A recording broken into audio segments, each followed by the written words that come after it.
안녕하세요. 저는 서울에 살고 있는 아주 지독한 애주가입니다. 제 인생에서 술을 빼면 제로예요. 제로. 아무것도 없다는 소리입니다. 그 정도로 술을 정말 많이 좋아합니다. 아, 맞다. 잘못 말한 것 같습니다. 과거형으로 말해야 할 것 같네요. 좋아했었습니다. 술 먹고 실수하고 문제 생기고 사고치고 그런 일 저하고는 크게 상관없었습니다. 술로 인한 에피소드들은 제게 다 행운으로 돌아왔거든요. 결과적으로 말이죠. 사람들이 가장 많이 하는 말 중에 과정이 진짜 중요하다는 말이 있잖아요. 저는 그 과정에서조차도 술이 꼭 있었거든요. 그러니 과정에 술일지언정 저는 좋아했습니다. 그렇다고 술 드셔라 권장하는 건 또 아니죠. 제가 지금 하는 말이 두서가 좀 없었네요. 절대 취한 건 아니고요. 제 아내 말로는 제가 하도 술을 마셔서 머리가 나빠진 것 같대요. 언어 능력이 부족하다고 저를 맨날 놀립니다. 술김에 보내는 사연은 아니니 진중히 들어주시길 바랍니다. 지금부터 제가 말씀드릴 것들이 바로 이 술 때문에 시작된 것들이랍니다. 맨 처음 제가 술을 접하게 된 것은 집에서 자주 제사를 지내는 것 때문이었어요. 양조장을 지나기만 해도 취한다는 말이 있듯이 집안에 대단한 애주가가 계셨거든요. 그 투명한 술을 참으로 맛깔나게도 드시는 저희 아버지. 시작은 아버지 때문이었죠. 저도 모르게 제사를 마치고 식사하는 자리에서 술을 드시는 아버지를 얼빠지게 보았습니다. 무슨 맛인지도 몰랐지만 아버지가 너무 맛있게 드시니 자연스럽게 눈이 가게 되었어요. 그러나 저와 눈이 마주친 아버지께서 말씀하시길 왜 이 녀석아, 누가 술쟁이 아들 아니랄까봐 내가 먹고 앉아있으니 먹어보고 싶으냐? 자, 어디 한번 먹어봐. 술은 원래 처음에 아버지한테 배우는 것이 가장 좋아.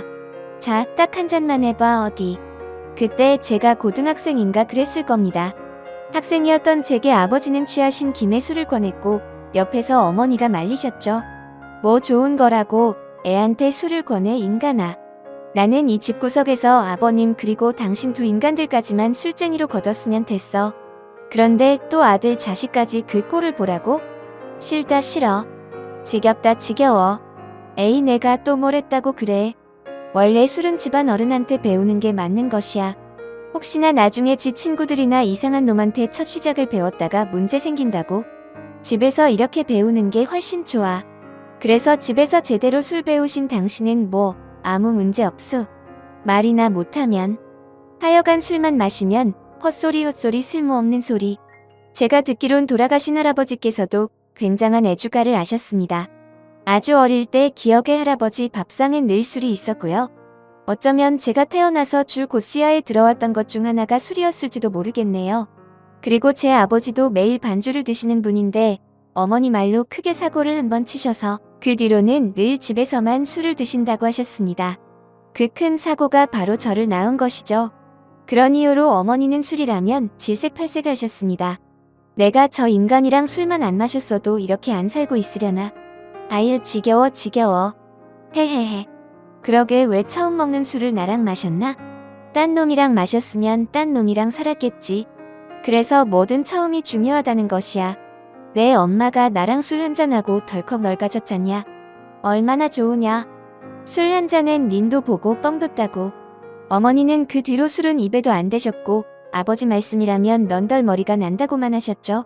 그렇지만 저는 이상하게도 그날 아버지께 받은 한 잔의 술이 그렇게나 달고 맛있었습니다. 여태까지도 그 한 잔이 계속 생각날 만큼 말이죠. 아마도 지금은 술을 권했던 아버지가 돌아가셔서 더더욱이 그 술이 달게 느껴진 것 같습니다. 저는 그때 술 맛을 본 이후로 제사 때 몰래 남은 정종을 맛보았습니다. 한참 어릴 때였는데도 진짜 달고 그 특유의 향이 너무나 좋았어요. 과자나 맛있는 음식보다도 술이 제일 맛있었어요. 고작 고2짜리가 말입니다. 저는 티 안 나게 몰래 잘 훔쳐 마셨다고 생각했습니다. 한 잔 먹고 알딸딸해지면 1시간 정도 지나서 또 먹었어요. 그러면서 양이 너무 줄었다 싶으면 물을 채워 놓았죠. 어차피 어머니는 술을 한 모금도 안 마실 터이고 아버지는 다른 주종을 드셨거든요. 냉장고에 있는 남은 정종은 어머니가 음식 잡내 제거할 때내 쓰셨습니다. 그런데 그런 식으로 저의 주량이 늘어가고 채워가는 물도 늘다 보니 그만 어머니에게 딱 걸리고 말았어요. 제사가 끝나고 그 다음날 어머니께서 말씀하시더라고요. 어느 정신 나간 놈이 자꾸 정종을 훔쳐 먹네? 훔쳐 먹을 게 그리도 없나? 술을 훔쳐 먹게? 참나. 돼지고기에 정종을 한만 뿌려도 잡내가 안 가셔 잡내가. 술이 아니라 물인가 보네. 어머니는 제 앞에서 들으라는 듯이 말씀하셨고 아버지는 그 말을 듣고 그저 허허 웃으셨어요. 그때부터 저는 공공연하게 일찍이 술 맛을 알아버린 술꾼 타이틀을 가지고 있었습니다. 고2 버릇 100살 간다고 고등학교를 졸업하던 날 저는 술로 인해 가장 큰 실수를 저질렀어요. 저는 술꾼 타이틀에 걸맞게 졸업을 기념하여 친구들과 거하게 술을 마시고 싶었습니다. 그래서 민증을 조작해서 술집에 갔죠. 옛날에는 지금이랑 다르게 생각보다 허술했거든요. 아름아름 알면서도 모르는 척 해주는 것도 있었고요. 저는 술집에 친구들 5과 갔고 진짜 고삐 풀린 망아지들 마냥 술을 마셨습니다. 맨날 옴싹옴싹 훔쳐서나 먹었지 그렇게 들이부으니 그렇게나 좋을 수가 없더라고요. 그러다가 친구들이 술만으로는 재미가 없었는지 어느새 옆 테이블 여자분들과 합석을 했어요. 그쪽은 대학교 1학년이라고 하더라고요. 솔직히 너무 성숙하고 한눈에도 누나 같아 보였어요. 어색하게 막교복을 벗은 티 안 내려고 촌스럽게 꾸민 우리 일행과는 차원이 달랐죠. 그래서 친구들과 호기심에 그 누나들과 합석을 했고 그 중에서 정말 예쁜 애가 있었어요. 그쪽도 제가 싫지 않은지 계속 쳐다보길래 나한테 마음이 있구나 했습니다. 친구들과 다 같이 서로 각각 짝을 쥐어서 헤어졌고 저는 그 예쁜 애와 남았죠. 둘이 남아서 대화를 한참 하다가 근데 왜 아까부터 나 계속 쳐다봤어? 내가 잘생겨서? 아니면 딴 놈들보다 멋져서? 아 어디 말 좀 해보시지 그렇게 한눈에 반할 지경이었는지 말이야. 그러자 그 예쁜 애는 한참을 크게 웃었습니다. 제가 크게 착각을 하고 있다는 듯이 말이에요. 잘생겨서 멋져서 본 것이 아니라 절 얼마 전에 본 적이 있다고 말했습니다. 내가 편의점에서 아르바이트 하거든 홍대 쪽에서. 우리 부모님이 하시는 거라서 내가 일에 시간 남을 때. 그때 너 봤어. 그것도 교복 입고 온 거. 너 거기 단골이지? 너야말로 나 모르겠어? 내가 오늘 그렇게 기가 막히게 잘 꾸민 건가? 매일 출근 도장을 찍으면서 어떻게 날 못 알아볼 수 있지? 그 예쁜 애. 아니 지금의 제 와이프는 이미 제가 고등학생이라는 걸 알고 있었습니다. 게다가 더 기가 막힌 건 아내는 저보다도 1살 더 어렸습니다. 서로 쌍으로 거짓말을 친 거였어요. 아내는 고2에 고3으로 넘어가는 시점이었고 저는 대학 합격만 해놓은 상태. 그랬습니다. 그렇게 아내와 만났고 그날 거사를 치르게 되었어요. 저나 아내나 둘 다 처음이었고 정말 아무 일 없을 줄 알았어요. 둘 다 어리고 멍청했죠.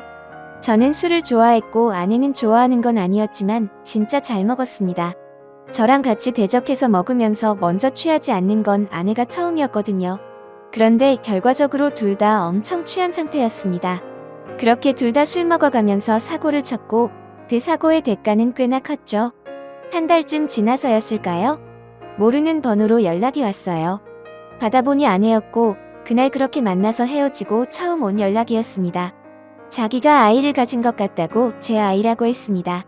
사실 과정은 하나도 기억이 나지 않아서 그럴 리가라는 무책임한 말이 먼저 나왔습니다.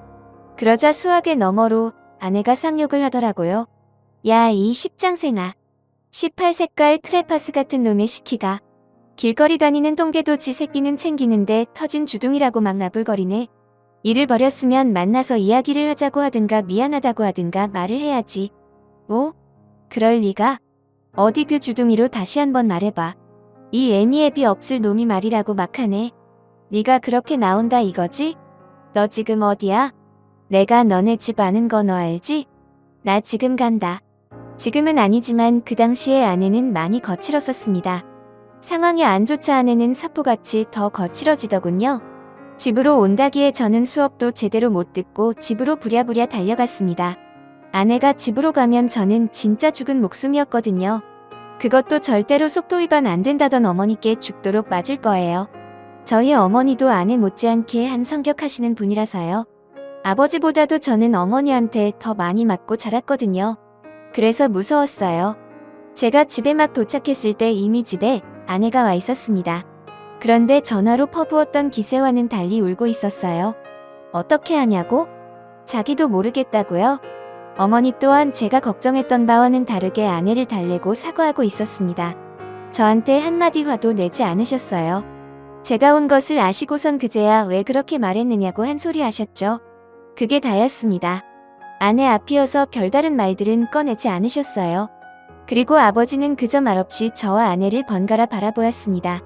아내가 좀 진정이 되자 어머니께서 아내가 아직 고등학교 졸업이 남았으니 학교는 졸업하자고 말했어요.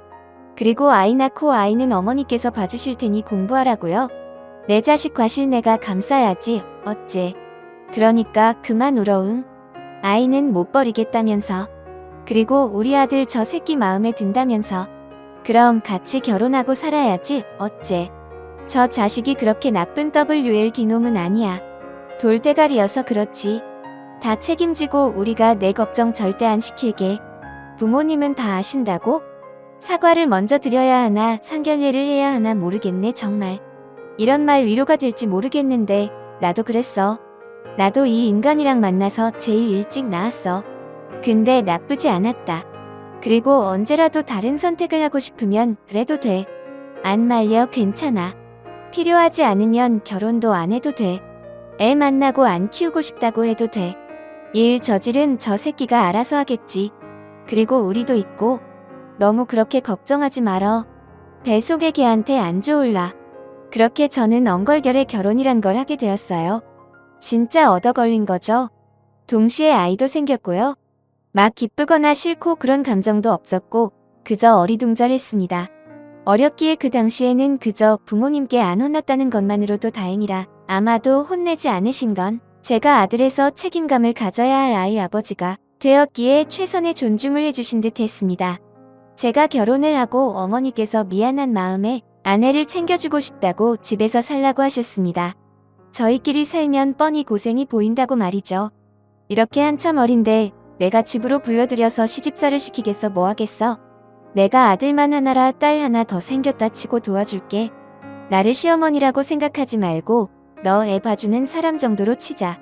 그래야 내가 마음이 편하겠어. 배불러서 애 낳고 힘들어하는 거 엄마가 보시면 얼마나 마음이 안 좋을 거야. 나이도 어린데 친정 엄마랑 있는 게 편하면 그렇게 해도 되는데 그럼 내가 짐을 떠넘긴 것 같아 보일까봐. 우리랑 사는 쪽으로 생각해보자 아가. 응? 저도 좋아요. 아버지가 많이 화가 나셔서 집에서 편하게 지낼 자신도 없어요.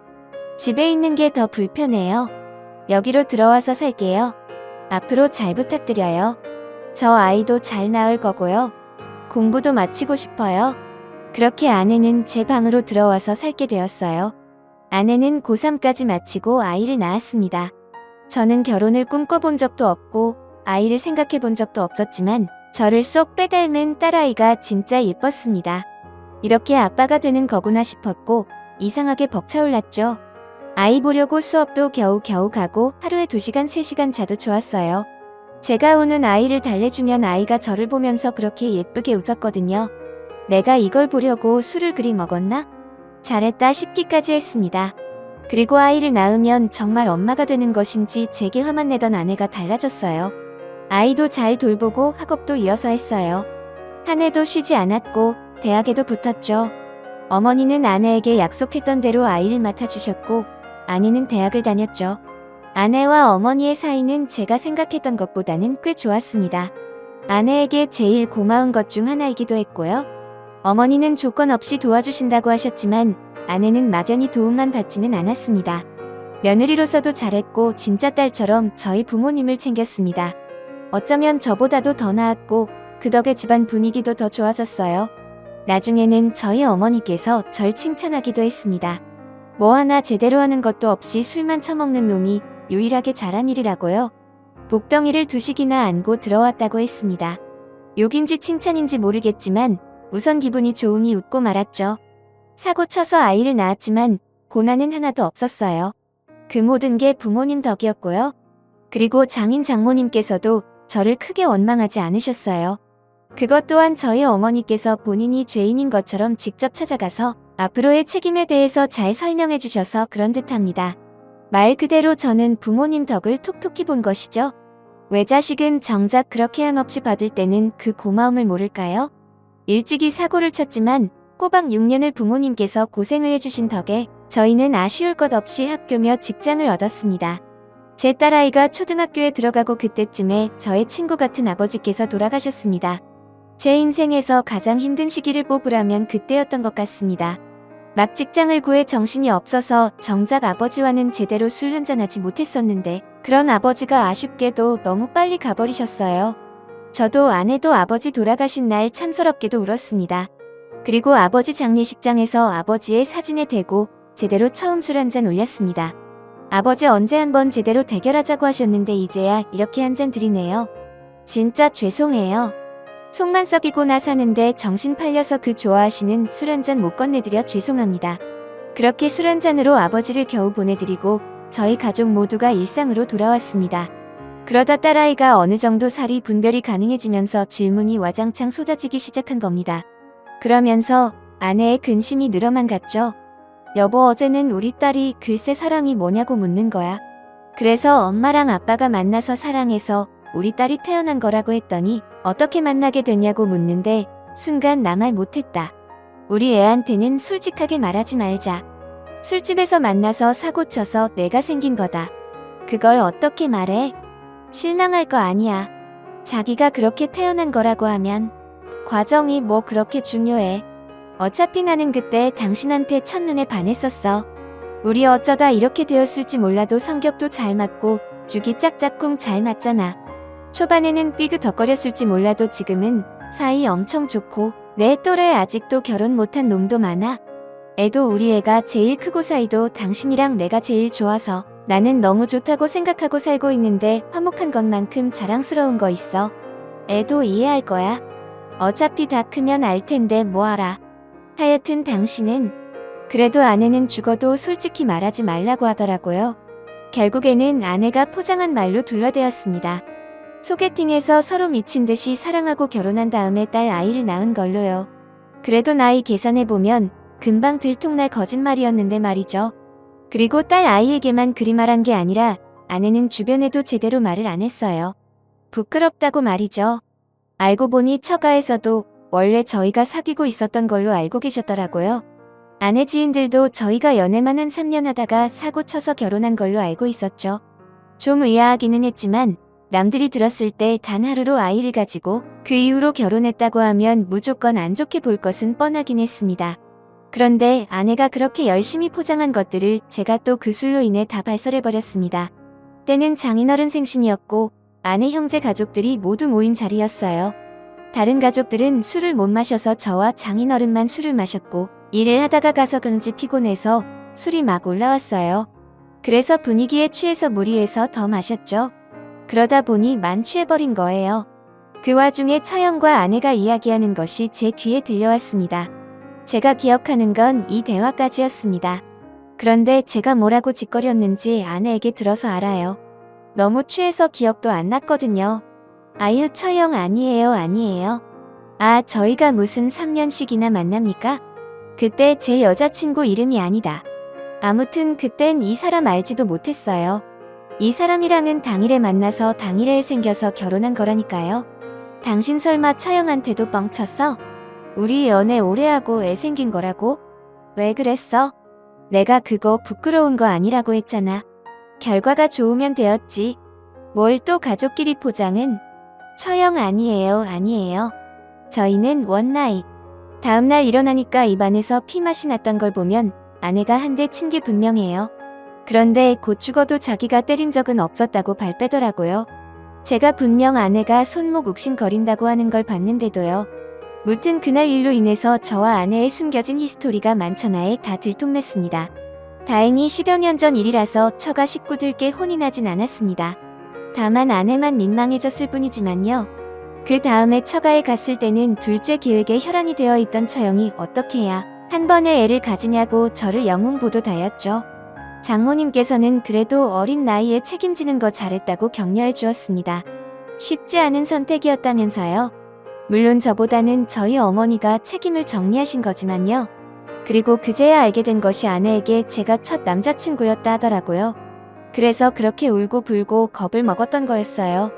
센 척은 혼자 다 하더니 말이에요. 저와 처음 만났던 술집에서 그렇게 누나인 척하면서 연애 고수인 척하더니 다 아내의 허세였다는 걸 알게 되었죠. 그렇게 제 주장으로 인해 의미 있는 사실들을 알게 되어 저는 오히려 좋았어요. 어차피 다 같은 가족끼리인데 그것 좀 알면 어떻니까? 그래도 현재 이렇게 잘 살고 있으니 된 것이지요. 어쩌면 술이란 놈은 내게 아군이지 않을까 싶었죠. 제 인생에서 술은 단 한 번도 고난을 준 적이 없었고 늘 좋은 결과만을 주었으니 말이에요. 그런데 그렇게 생각만으로 인생이 흘러간다면 그건 드라마나 영화 속의 일이겠죠. 저는 회사에서 2차례의 진급을 했고 누구나 그리하듯 저도 조직 내에서 거슬리는 사람이 존재했습니다. 저와 동기이지만 회사 대표 아들이라는 이유로 초고속 승진을 한 놈이었어요. 말투도 거슬리고 같이 있으면 모두를 불편하게 하는 스타일이었습니다. 하지만 아무도 낄소리 낼 수 없었죠. 대표 아들이라서요. 그런데 그놈이 그날따라 다 같이 술 한잔하자 회식 한번 하자고 바람을 넣었습니다. 저의 철칙이 불편하고 싫은 사람과는 절대 술 먹지 말자였어요. 그런 놈들과 술을 먹으면 그 맛있는 술도 얹히더라고요. 꼭이요. 그래도 그놈이 워낙 괘씸해서 제대로 벗겨 먹자는 생각으로 돌진했죠. 회식 장소에 가서 말도 안 하고 연거푸 술만 먹었습니다. 그러니 그놈이 저에게 아이고 우리 팀장님 술을 그렇게나 잘 드신다면서요. 아 사내 소문이 자자합니다. 어디 저랑 오늘 대결 한판 하시겠어요? 저도 주량하면 어디 뒤지지 않거든요. 저랑 오늘 끝까지 한번 겨뤄보시죠. 그래요? 그래요. 그럼 어디 한번 같이 마십시다. 얼마나 하는지 지켜보죠 그럼. 이놈이 저를 계속 도발하는 겁니다. 상대 안 하면 그만인 것을 괜한 술부심에 기꺼이 알겠다고 말하고 눈을 부라리며 퍼마셨어요. 그러다가 어느 시점부터 많이 취했는데 동료 말로는 제가 삿대질을 하면서 나이도 어린 놈의 새끼가 부모 믿고 그렇게 나대서야 되겠냐? 싸가지 없는 놈. 너 우리 회사에서 입지가 어느 정도인 줄 알아? 야, 저 바닥에 뭘 흐른 거 보이지? 내가 딱 저 정도야. 시간만 좀 지나면 말라서 사라질 정도라는 기세라고 알아? 대표 아들이라니까 뭐라도 되는 줄 아나 본데? 착각하지 마. 넌 그냥 한번 쑥 훔쳐내면 있었는지 없었는지도 모를 인간이니까. 저 바닥에 고인 더러운 물처럼 말이지. 다들 그렇게 생각해. 나뿐만 아니야. 넌 백만 있고 능력 없는 거 온 회사 사람들이 다 안단 말이지. 이 빛 좋은 개살구 같은 새끼야. 제가 그렇게 퍼부어 말하자 화가 난 대표 아들의 한숨을 쉬었고 그 모습을 보다 육탄전이 벌어졌다 했습니다. 물론 제가 선빵을 먼저 날렸고요. 그래서 한참을 개싸움을 하다 막판에 제가 그놈 뺨을 후려 갈긴 겁니다. 제대로 자존심 나가게 한 거죠. 회사 내에서는 철없는 대표 아들 후려친 영웅이 되었지만 실제로는 언제 잘려도 이상하지 않을 위태로운 사람이 되었습니다. 그러다 회사에서 구조조정이 들어갔을 때 보란듯이 제가 제일 먼저 정리되어 버렸어요. 저 같아도 저 먼저 잘났을 것 같긴 해요. 같은 조건이면 찔리는 게 있으니 저는 어떤 말도 못 붙이고 회사를 나갔습니다. 그리고 아내에게 사실대로 말했죠. 그러자 아내한테 쳐맞았습니다. 아내들은 꼭 들고 있는 걸로 때리더라고요. 그날은 아내가 마늘 빻는다고 손잘구를 들고 있었거든요. 그걸로 배를 얼마나 찌르던지. 왕년에 그 폭력성 어디 안 갔더라고요. 숨기고 살고 있단 것뿐이었어요. 당신 진짜 미쳤어? 그놈의 술 좀 먹지 말라고 내가 몇 번을 말해. 당신 말대로 술만 먹으면 좋은 일만 생긴다고? 그게 말이 되는 소리야? 그저 핑계 만족해 만드는 거지. 어떻게 당신은 처음 만났을 때나 지금이나 한결같아? 한결같이 취해 있어 사람이. 이제 좀 깨워라. 우리 딸 공부 안 시킬 거야? 부족하게 키울 거야? 당신 백수가 꿈이야. 제게 그렇게 냉정하게 말해놓고는 말과는 다르게 아내는 다음날 정장을 차려입었습니다. 자기가 다시 일을 구해서 다닐 테니 취업 준비하는 동안은 집에서 애를 보라고요. 당신 말 듣고 밤새 걱정이 돼서 잠도 안 오더라고. 뭐 당신이 그만둔 것도 아니고 잘린 거라는데 별 수 있어? 벌 수 있는 사람이 벌면 되는 거지. 그래도 당신 내내 일했잖아. 쉴 새 없이. 그러니까 이제는 내가 해볼게. 애 보느라 경력이 끊기긴 했어도 아직 젊으니까 취업은 바로 가능할 거야. 적어도 당신 이직보다는 내 취업이 더 빠르겠지. 당신은 다 정리될 때까지 해놔봐. 그것도 나쁘진 않았어요. 일찌감치부터 아이가 생겨서 저도 쉴 새 없이 달려왔거든요. 어쩌면 내내 지쳐서 예민해져 있었던 건 아니었을까 싶었습니다. 눈골 시린 상사를 후리쳐서 회사를 잘리고 싶을 만큼이요. 아내는 제가 잘리고 일주일 정도 정장 차림으로 오가다가 정말 빨리 직장을 잡았습니다. 원래 근무했던 회사에서 육아휴직으로 자리가 나면서 임시로 일하게 된 것이었죠. 임시이기는 했지만 아내가 워낙 일을 잘해서 평판이 좋았습니다. 그리고 그때는 딸아이가 세상에서 제일 무섭고 강하다는 중학생이었죠. 그래서 저와 멀어진 사이를 돌리기에 좋은 기회라고 생각했습니다.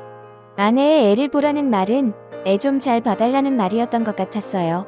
제대로 잘 들여다봐 달라고요.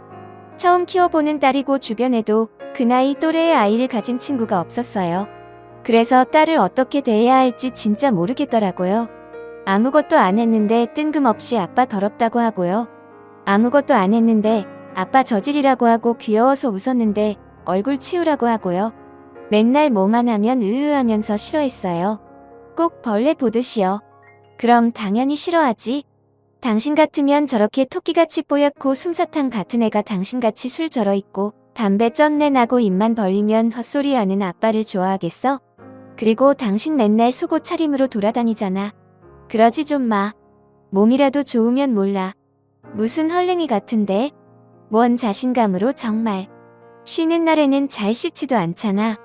당신은 하루만 안 씻어도 개밥 쉰내 나. 그러니까 애랑 있을 때는 하루에 2번씩 아침 저녁으로 씻어 제발. 밥 먹을 때도 대충 널어놓고 그지 새끼처럼 먹지 말고. 알겠어? 어머니도 저번에 그러시더라. 집에 아들이 아니라 웬 각설이가 하나 있다고.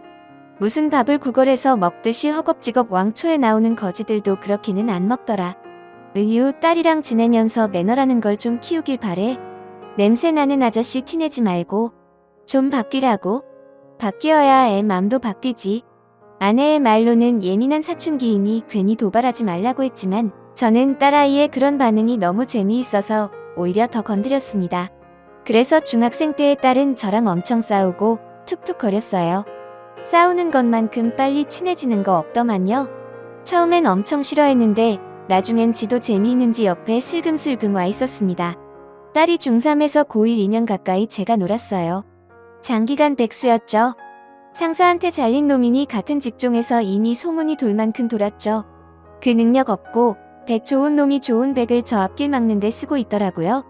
그러니 누가 절 채용하겠습니까? 하지만 그렇다고 해서 초조하지는 않았어요. 아내는 꼭 일을 하고 싶었던 사람처럼 신이 나 보였고 임시직에서 정규직이 되었거든요. 한편으로는 제가 계속 집에서 아이를 케어해 주길 바랬어요. 게다가 자식이라는 존재는 언젠가는 집을 떠나 결혼을 하잖아요. 함께 보낼 시간이 많지 않다고 생각하니 제가 집에 있는 게 나쁘지만은 않았습니다. 그래서 가족들 모두에게 제가 백수라고 해서 안 좋을 것이 단 하나도 없었습니다. 그때는 그랬어요. 술이라는 거 진짜 나한테 내내 도움을 주는구나. 결국 나한테 이런 편한 안정을 주는구나 하고 말이에요. 게다가 제일 좋았던 건 집에서 편하게 마시는 술에 길들여진 것이었습니다. 좋은 술에 좋은 안주 근사한 장소만이 좋은 게 아니었어요. 집에서 오이 하나에 소주 한 잔만 먹어도 천하를 얻는 기분이었죠. 회사 끝나고 누구 욕하고 시끌벅적한 데서 비위 맞추면서 먹다가 집에서 아무 생각 없이 무념무상하고 술을 마시니 힐링이 되고 진짜 좋았어요. 그럴 때면 이만한 신선 노름이 없다 싶었습니다. 또 좋았던 것은 한두 번씩 딸아이에게 술을 권할 때였습니다. 제 아버지가 제게 술맛을 들인 것처럼 말이에요. 그런데 딸아이가 저나 와이프를 많이 닮아서인지 한 입 먹고는 맛있다고 먹더라고요. 살짝 취하는 기본도 나쁘지 않다 하고 말이죠. 오, 아빠, 이거는 괜찮은데? 저번에 먹은 건 쓰기만 하고 입맛 버렸었는데 이건 좀 달다. 뭐야? 아, 청아, 나한텐 이런 술이 맞는 건가? 달다 달아 이 맛에 술 마시는 거구만. 이제 좀 알 것 같은데? 너 대신 나가서는 먹으면 안 돼. 아직 고등학생인 거 잊으면 안 돼. 그리고 나중에 커서도 남자는 아빠랑만 마셔야 해. 다른 놈들이랑은 한 모금도 먹지 마. 알겠어? 그리고 남자놈들 다 나쁜 놈들이야. 아빠 빼고 누가 술 먹자고 하면 우리 아빠가 먹지 말라고 했다고 말해. 알겠지? 아이, 벌써부터 열받네. 성인 되면 아빠랑 맨 처음으로 술집 갈 거야. 알겠지? 아빠 말고 딴 놈은 절대로 안 되는 거다. 딸아이는 알겠다고 끄덕끄덕하고는 무참히 약속을 깨버렸습니다. 대학교 들어가자마자 술에 잔뜩 취해서는 모르는 남자의 등에 엎여 들어오더만요. 그 꼴을 보는데 진짜 얼마나 어이가 없던지 술에 잔뜩 취해서는 그저 좋다고 압방하고 안기는데 냅다 소파에 던져버렸습니다. 너 아빠가 술 아빠랑만 먹자 했냐 안 했냐? 이렇게 외간 남자 등에 업혀오고 그러면 안 돼. 진짜 제대로 한번 혼나볼래? 너? 이게 몸만 컸지 진짜? 딸아이는 대학교 1학년 때 진짜 술 마시러 대학을 갔나 싶을 만큼 부어라 마셔라 했습니다. 그래서 내 딸이죠. 누가 내 딸 아니랄까봐 동네에도 소문이 다 났습니다. 술 주정뱅이 딸이라고요? 옆집에다가 토해놓고 술 취하고 다른 집 들어가고 난리도 아니었습니다. 그래서 술 먹지 말라고 한 소리 두 소리씩 하다 보니 사이가 안 좋아졌죠. 그래도 저는 아빠니까 엄하게 할 수밖에 없었죠. 그렇게 사이가 나빠지던 새해 전에 다니던 직장 동료에게서 연락이 왔습니다. 오랜만에 밖에서 술 한잔 하자면서요. 회사 그만두고는 한 번도 밖에서 술을 마신 적이 없었는데 오랜만에 밖에 나섰습니다. 이제 일해야지. 언제까지 놀 건데? 다른 회사 제의는 여태 없었어? 있었지. 없었겠어? 근데 다 하고 싶지 않더라고. 와이프도 일하는 게 재미있다고 하고 어쩌다 보니 애도 다 컸고 그간에는 큰 돈 나갈 일이 없었는데 이제 딸 아이 대학 다니니까 휘청하긴 해. 조금씩 준비를 해봐야지. 날 받아줄 곳이 있을지는 모르겠지만 시간은 또 왜 이렇게 빨라. 우리 딸 조금 있으면 시집간다 하겠어. 그럼 결혼 자금 대줘야 할 거 아니야. 에이 좀 조급하긴 하네. 와이프 벌이만으로는 넉넉지가 않아. 잘 됐네. 그럼 나 얼마 전에 개업한 거 알겠네. 여의도에 작게 사무실 하나 냈어. 그래서 오늘 너같이 일하자고 말하려고 온 거야. 같이 일하자. 그만 놀고. 역시나 술자리는 또 제게 행운을 안겨다 주었습니다. 백수 생활이 몇 년씩 길어지니 지치기도 하고 딸 아이 보기에도 그랬는데 알아서 보기 굴러 들어온 거죠. 그래서 이튿날부터 동료가 시작한 회사에서 일을 시작했습니다. 그러면서 딸 아이와는 마주칠 일이 더더욱이 적어져 버렸어요. 그래도 그간 잘 키워놓았고 이제 성인이니 별일 없겠지 하고 말았죠. 제가 다시 일을 시작했다고 하니 아내도 안심하는 분위기였고요. 그런데 회사 일을 다시 시작한 건지 술을 작정하고 퍼먹기 시작한 건지 저도 알 수가 없었습니다. 신생회사라 여기저기 알려야 하다 보니 매일매일 접대의 인사여서 술독에 빠져 지냈어요. 그래도 싫지 않았어요. 술은 언제나 제게 큰 행복만 가져다 주니까요. 그날도 접대한답시고 평소보다 술을 잔뜩 먹고 취해 집에 들어온 날이었습니다. 아내는 장모님이 아프셔서 잠깐 처가에 가 있는 상태였고 집에는 딸 아이만 있었죠. 그래서 취해서 집에 들어와서 딸을 부르니 조용한 겁니다. 아직 10시 밖에 안 되었는데 벌써 잠들었을 리가 없었어요. 또 술 먹고 안 들어왔나 싶어서 방문을 활짝 열어보니 딸이 잠들어 있었습니다. 그런데 좀 이상했어요. 애가 끙끙 앓더라고요. 가까이 다가가 머리를 짚어보니 이마가 펄펄 끓는 겁니다. 그래서 우왕좌왕 당황해서 왔다 갔다 했죠. 취해 있는 상태라서 어찌할 분별력이 없었습니다. 차 키는 있으나 취해서 운전도 못하고 택시를 불러야겠다고 생각했어요. 그런데 저희 집이 좀 외진 곳에 있어서 그 시간에는 택시가 잘 안 왔어요. 그래서 더는 지체하면 안 되겠다 싶어서 딸 아이를 업고 슬리퍼를 신고 냅다 달렸습니다. 알딸딸하니 딸아이가 무거운 것도 잘 모르겠고 그저 병원까지 미친 듯이 달려갔습니다. 그런데 막 달리다가 넘어졌어요. 그래서 딸아이 이마가 땅에 매다 꽂혔죠. 돌에 찍혀서 피가 좀 났습니다. 저 또한 두 무릎이 자갈 바닥에 그대로 꽂혀서 다 찢어졌고요. 그런데 취해서 그런가 전 안 아프더라고요. 다시 업어서 겨우겨우 딸아이를 응급실에 데리고 갔습니다. 이마에 피가 나니까 의료진들이 교통사고인 줄 알더라고요. 그래서 고열이 심하다고 설명을 하니 제게 술 냄새가 많이 나니까 표정이 싹 바뀌었습니다. 딸아이와 무슨 관계인지 한참을 확인하고는 딸아이를 진찰해 주었죠. 그리고 저는 아내에게 연락을 했고 그 뒤의 일은 잘 기억이 나지 않습니다. 눈뜨니 눈앞에 아내가 있었고 이마에 반창고를 붙인 딸이 절 노려보고 있더라고요. 아빠 진짜 바보야? 이거 이마 어쩔 거냐고. 성형 수술해야 한다잖아. 흉질거래 이거. 아 짜증나 진짜. 아내 내가 술 좀 작작 먹으라고 했지? 술만 안 먹었어도 이런 일 없잖아 당신. 안 그래도 이전부터 계속 말하고 싶었는데 제발 술 좀 끊어. 지겨워 죽겠어. 지겨워. 아내도 크게 호통을 쳤고 딸아이를 데리고 집으로 먼저 가버렸습니다. 저도 뒤늦게 정신 차리고 일어서는데 간호사가 무릎이 심하게 찢어져서 소독 한 번 더 하고 가라고 하더군요. 보니까 몇 바늘씩 꿰매져 있었어요. 그제 아프더라고요. 제대로 넘어지긴 했구나 하고 말이에요. 아내 말도 있었지만 저도 진짜 정신 차리고 술을 끊기는 해야겠다 싶었습니다. 그리고 그날을 계기로 딸아이와 정말 멀어져 버렸습니다. 물론 저는 제 일하기 바빴고 딸아이는 취업하고 준비하느라 바빠서였지만 집에서 마주쳐도 서로 말이 없었죠. 제가 일을 시작하고 1년쯤 지나 작았던 회사가 안정을 찾으니 아내는 일을 그만두었어요. 뭐든 다 제자리로 돌아가는 것 같았습니다. 단 하나 딸아이와 저의 사이만 돌아오지 못했어요. 그러던 어느 날 딸아이가 또 술에 취해서 집에 들어왔습니다. 또 처음 보는 남자 등에 엎여서 말이에요. 제 딸아이 키가 170이라서 아무리 말랐어도 뼈가 두꺼워서 그런가 진짜 무겁습니다. 제가 업어봐서 잘 알죠. 그 남자애가 딸아이 때문에 땀을 비오듯 흘리면서 들어오는데 처음으로 딸아이 걱정보다 남의 아들 걱정이 더 먼저 들더군요. 그 남자애는 제 딸아이를 곱게 누이고는 제 아내에게 물 한 잔을 받아 원샷을 했습니다. 그리고는 저와 아내에게 큰절 한 번을 하더라고요. 이렇게 인사드려서 죄송합니다. 저 따님이랑 만나고 있는 남자친구입니다. 진지하게 만나고 있는 지 벌써 1년이 넘었고요. 이런 식으로 인사드려서 정말 죄송합니다. 체력은 부족하지만 심성은 작게 보였어요. 그 남자애가 훗날 제 사위가 되었거든요. 하지만 모든 딸 가진 아빠들이 그러하듯이 저는 사위가 첫인상부터 마음에 안 들었어요. 피죽도 못 먹었나 싶게 삐쩍 말라서는 힘도 못 쓰게 생기고 더더군다나 술을 못 먹는다는 겁니다. 자네 술은 좀 하나? 온 김에 나랑 술이나 한잔하고 가지? 제 물음에 주저주저하면서 시원하게 대답을 못하는 겁니다. 그래서 아내가 전이랑 소주를 한 병 가져다 주었어요. 셋이서 같이 한 잔씩만 마셔야겠다 싶었죠. 딸아, 이 남자친구가 어떤지 좀 볼 겸 말이에요. 그런데 이놈이 술을 한 잔 먹자마자 머리를 냅다 상에 들이박는 겁니다. 한 잔 먹고 기절했어요. 그래서 아내랑 둘이 들어가서 안방에 누웠죠. 그리고는 저와 아내 서로 바라보면서 막 웃었습니다.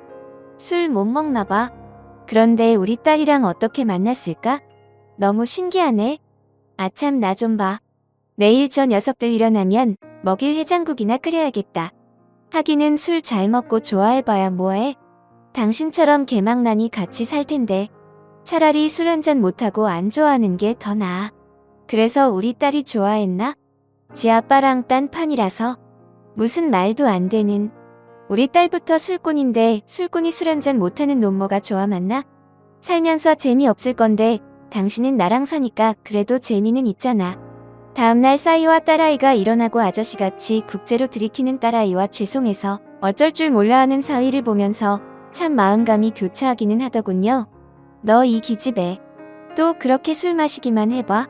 진짜 가만 안 둬. 참내 누가 누구 보고 술 먹지 말래? 술 주정뱅이 원조께서. 나 아빠 딸이야 모르겠어? 부모는 자식의 거울이다. 모르냐고. 아빠부터 고치고 남 지적해. 무턱대고 나한테 술을 먹어라 먹지 말라 하지 말고 자기는 맨날 숨 쉬듯이 마시면서 나한테만. 저 아버님 제가 최대한 못 먹게 하겠습니다. 어제는 정말 죄송했습니다. 저희 집이 대대로 술을 잘 못 먹습니다. 제 최대 주량이 소주 한 수저예요. 죄송해요. 같이 분위기 맞춰서 못 마셔드려서 죄송합니다. 딸아이와 크게 말싸움으로 번질 뻔했는데 그나마 사위하는 말이 귀여워서 멈췄습니다. 그 이후에는 딸아이와 사이가 잘 좁혀지지 않았어요. 만나면 거의 말다툼하는 게 일이었죠. 싸움은 딸아이가 결혼식을 올리기 직전까지도 계속되었습니다. 결혼 이야기로 이런저런 상의를 하다가 의견이 안 맞아서 딸아이와 언성이 높아진 적이 있었어요. 그때 딸아이가 하는 말이 난 예전부터 아빠 말이 제일 설득력 없어. 아빠가 나한테 어떻게 했는지 기억 안 나? 술 먹고 괜히 나 업고 뛰다가 내 이마 박살냈잖아. 기억 안 나지? 자기가 불리하면 꼭 기억이 안 나시겠지. 오늘 신부화장 받을 것 같는데 아무리 지워도 이 흉터 안 지워진대. 어쩔 거야. 이마 까고 드레스 입어야 하는데. 이 흉 때문에 나 없는 앞머리 내려야 돼. 알아? 내가 얼마나 속상한지 알아? 웨딩 사진 찍을 때도 이 상처 가리느라고 돈도 더 들었어. 내 인생에 아빠가 도움되는 게 어째 하나도 없어. 하나도. 너는 무슨 말을 그렇게밖에 못하냐? 내가 그냥 취해서 나 좋자고 너 없고 그렇게 뛰었냐? 열이 40도가 넘는데 그대로 시간만 가면 큰일 날까봐 그랬지.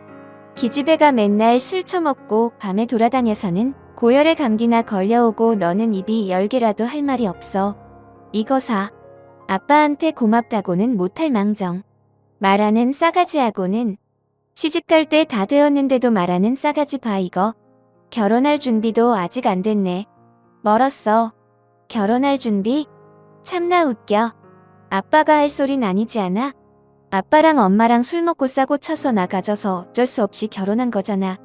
그에 비하면 나는 아주 준비 철저한데 왜 그래? 뭐 할 말 있어? 술 취해서 무계획으로 결혼한 사람이 누군데? 누구 보러? 나는 있잖아. 이 사람한테 좀 창피해.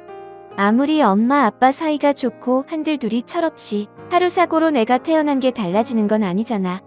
이 사람은 말이야.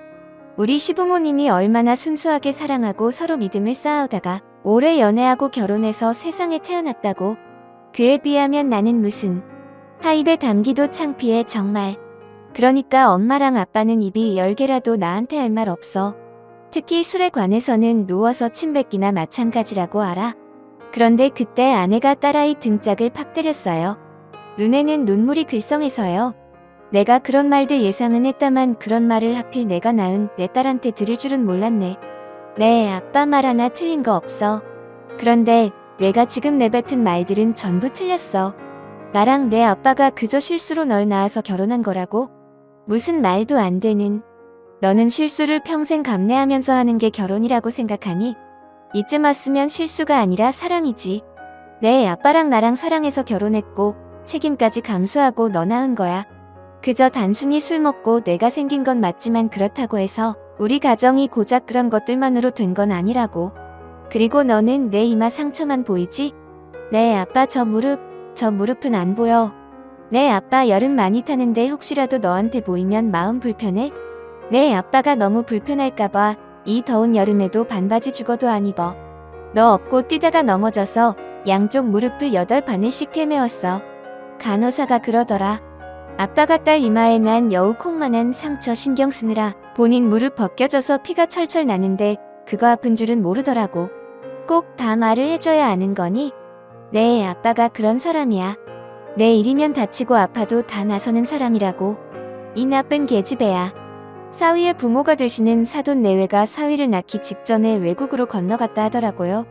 그래서 쭉 거기서 살았고 대학생이 되면서 사위만 한국으로 건너왔다고 들었습니다. 좀 사는 집 자제인가 싶었는데 꼭 그런 것만은 아니라고 하더라고요.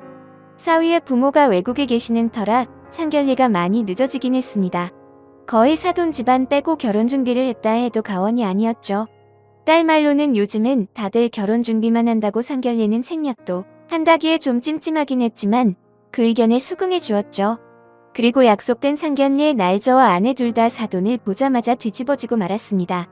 사위가 공항에서 모시고 오기로 하고 저희 가족만 먼저 와 있는데 딸아이가 혹여나 술 먹고 취해가지고 나를 실수로 가져서 결혼했다는 등 그런 소리 하지 마. 진짜 그러면 가만 안 있을 거야 아빠. 오두방정 떨기만 해봐. 결혼이고 뭐고 다 작살 나는 거야. 두 분 오시면 좀 우아하게 굴어. 술도 입에 대지 말고. 알았지? 어찌나 저한테 헛소리 하지 말라고 단단히 조심을 시키던지요. 하지만 그것도 사돈 내외가 오고서는 다 필요 없어져 버렸죠. 망문이 열리고 사돈 내외가 입장을 하는데 두 분 다 너무 낯이 있는 겁니다. 제 옆에 있던 아내가 막 이름을 부르면서 언니 하는 거예요. 이게 무슨 상황인지 싶어서 자세히 보니 바깥 사돈 얼굴이 심하게 익숙한 겁니다. 보니까 제 고등학교 동창인 거예요. 그것도 아내와 사고친 그날 밤 같이 술 먹으러 나갔던 그 친구였죠. 아내가 아는 척한 안사돈 또한 그날 밤 아내의 일행이었고요. 딸 아이 없고 경황이 없어서 저나 아내나 주변 지인들 대부분 연락을 끊었고 정신없이 살았거든요. 그래서 서로 얼굴을 알아보자마자 막 한참을 반가워하다가 겨우 자리에 앉아서 따져보니 사이가 우리 딸이랑 동갑이거든요. 그렇다는 건 야 아이 너도 야 아이 나도 그날의 거사는 저와 아내뿐이 아니라 그쪽도 마찬가지였습니다. 이 어찌 축하 안 할 수 없는 인연인지라 그날도 엄청 마셨습니다. 딸아이 결혼시키고 여전히 저희는 사돈 양반들과 몇 달에 한 번씩 술자리를 가집니다. 그리고 늘 똑같은 레파토리로 대화를 이어가죠. 그날의 실수가 결국에는 실수가 아니고 모든 게 인연이었음을요. 지금은 나이를 많이 먹고 늙어서 자중하고 있습니다만 역시나 술은 제 인생에서 뗄래야 떼기 어려운 요술입니다. 지금까지 사연을 들어주신 여러분 감사드립니다.